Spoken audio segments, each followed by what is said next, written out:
10-minute expert, where I teach you something about a game or a series in 10 minutes or less. I'm Jay, and you're watching Game 1101. Today's topic is going to be the 1993 LucasArts point-and-click adventure game, Maniac Mansion 2, Day of the Tentacle.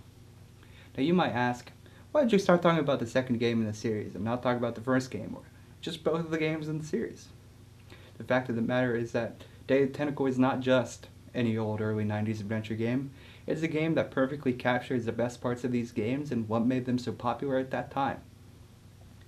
In the early 90s, a fierce battle raged between LucasArts and their rival adventure game workshop Sierra Entertainment. LucasArts, with games like Sam & Max Hit the Road, Indiana Jones and the Fate of Atlantis, and the Monkey Island series, pitted against Sierra's King's Quest, Police Quest, and Space Quest series of games, among many, many others. These two took very different approaches to making these games, Sierra being much more punishing in its game design in many ways, whereas the LucasArts games were much more about the strength of the writing and the jokes. It wouldn't be uncommon to get the last act of a King's Quest game and be stuck because you missed a certain item or interaction in the early game. Player deaths were frequent and often unexpected, so better make sure you kept saving because this is way before the days of a ubiquitous autosave system in most games. While it wasn't impossible to die in LucasArts games, the first Maniac Mansion being a perfect example, it was phased out at a point. It became all about exploring, picking up a million different knickknacks, and trying to clear whatever obstacle got in your way with a rubber chicken with a pulley in the middle. That's where Day of the Tentacle truly shines, with its goofy premise, colorful cast of characters, voice acting, and occasionally challenging but not impossible puzzles. It's the first game directed by modern-day video game development rock star Tim Schafer, who, in case you're not familiar with, is the man behind many ambitious but maybe not all that financially successful games like Brutal Legend and Psychonauts. But that's enough rambling on my part. Let's go ahead and cut to some gameplay where the overwhelming charm will certainly become immediately evident. Let's go. Like most games, Day of the Tentacle starts off with a purple tentacle drinking some poisonous sludge, growing tiny little arms, and making plans to take over the world. Now, this is exactly the kind of cartoonish and outlandish premise that very early on helps set the irreverent tone of the game, as well as just how little it takes itself seriously. And in that, there's a very effective cold open, because it introduces you to the world of the game without really having to know anything. As a sequel, this is pretty much the best thing you can ask for. But immediately afterwards, you're introduced to our three main characters. Bernard, who is a returning character from the first Maniac Mansion game, with his two new roommates, Hoagie and Laverne, and all three of them fit pretty well into some certain 90s stereotypes of a generic bookworm, a flower child, as well as a roadie. They're summoned to the mansion by Green Tentacle to try to stop Purple Tentacle as well as Dr. Fred. But the kind of paper-thin premise of why they have to go to the mansion is immediately cast aside once you get to the mansion, where as soon as you walk in through the door, you're picking up signs, you're picking up flyers, and emptying drawers, opening doors, and rummaging through everything you can, trying to pick up everything that's not nailed down, looking for a way to stop Purple Tentacle. And the most logical solution is, of course, putting all three of our characters into time machines, trying to send them back to the previous day to stop Purple Tentacle from drinking the sludge. Now, this is kind of where the core conceit of the game is, whereas in the first Maniac Mansion, you had three characters simultaneously traveling through the mansion. Now you have three characters cast into three separate time periods to explore different eras of the mansion's existence, trying to look for ways to make it back to the original timeline and then stop Purple Tentacle. So you have Hoagie, transported to the past 200 years ago, Laverne, transported 200 years in the future, and Bernard, staying in present day. So this creates all sorts of fun dynamics with trying to change things in the past to affect the future as well as the present day. And all three characters have different goals that they need to accomplish in their own timelines. For example, Laverne needs to get out of the tree before she can move around. Hoagie needs to find a way to power his chronogon because there's no electricity in the 1700s. How did you get over there?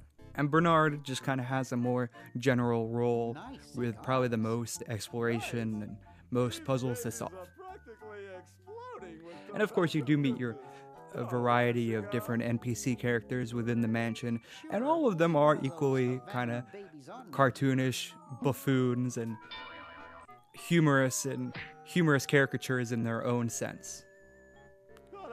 And that's really where a lot of the charm of this game lies, is within kind of its generous application of what I would call cartoon logic, where everything is very Looney Tunes, and the colorful characters that you meet really help paint a good picture. As well as some returning characters from the first Maniac Mansion, who you don't really have to play the first Maniac Mansion to have fun with this game, but there are definitely some callbacks there for people who have played the first game. And in case you're curious about the first game, the entire first game is playable within Day of the Tentacle, if you know where to look. Now, I'm not going to go very far into it in this video, but if it's something you're interested in, if you really need that backstory, it's there for you. None of the puzzles in the game are particularly difficult by 90s adventure game standards. I mean, of course, you would have to push over the speaker and then turn the stereo on in order to shake some fake barf off a ceiling on the floor below. I mean, that's very obvious as far as these kinds of games go. Wow, this is loud. A lot of it can be solved through simple exploration and just kind of you find small puzzles and then you kind of know what you're looking for. But there are plenty of puzzles that are a little bit tougher. But even then, it's not something that really tests your patience in a lot of ways.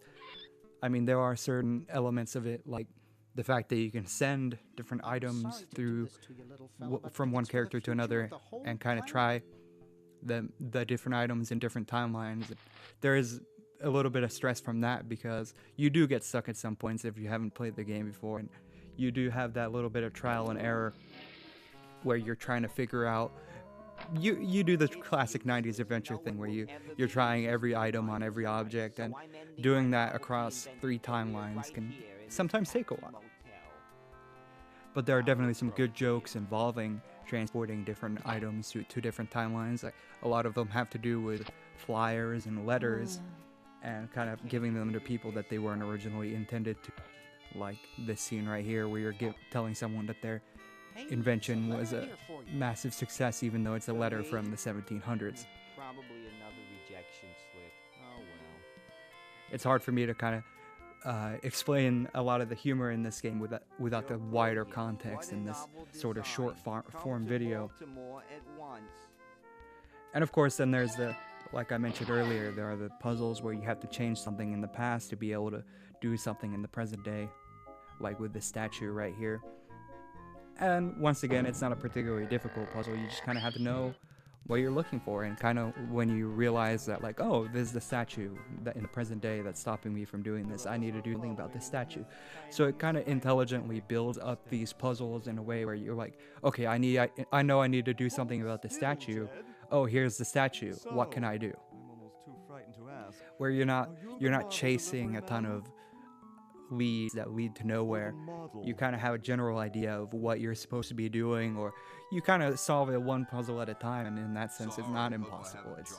You're not going to die, and a lot of the time it is just fun to explore around the mansion, talk to different characters, and kind of see what you can do and kind of push the limits of who and what you can interact with, and different interactions with different objects. As far as your 3 player characters go, though, I would say that Hoagie and Bernard both feature much stronger writing in their respective timelines than Laverne does. She is unlocked a little bit later in the game due to her predicament of being stuck in a tree, and once you get that knocked down, which, you know, it doesn't take a long time to do, but I just feel like her timeline especially is a rather tedious one compared to kind of the free-form exploration of the other timelines. But I'm not going to give too many spoilers on that, because in the end, this is a game that, even if you're not someone who plays a lot of adventure games, or you've never really played an adventure game before, this is one that I could always, in a way, it's sort of evergreen. You can always go back to it, you can enjoy it, and I definitely don't see any impairments in enjoying it just because you're not into this genre. There's so much there, And if someone said that they could only ever play one adventure game, this might be the one. Just because of the nature of its sort of simplicity and how well it boils down what made this genre such a huge hit in those days.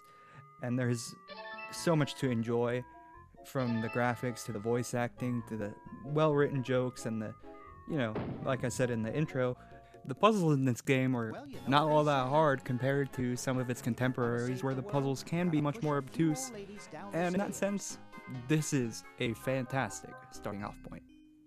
And for now, that's as much as I can praise this game without you just going and seeing it for yourself. Thank you for joining me. And of course, thank you very much for joining me today. I've been Jay, and this is Game 101. And if you liked this video, go ahead and hit that like button. If you didn't like it, you know what to do.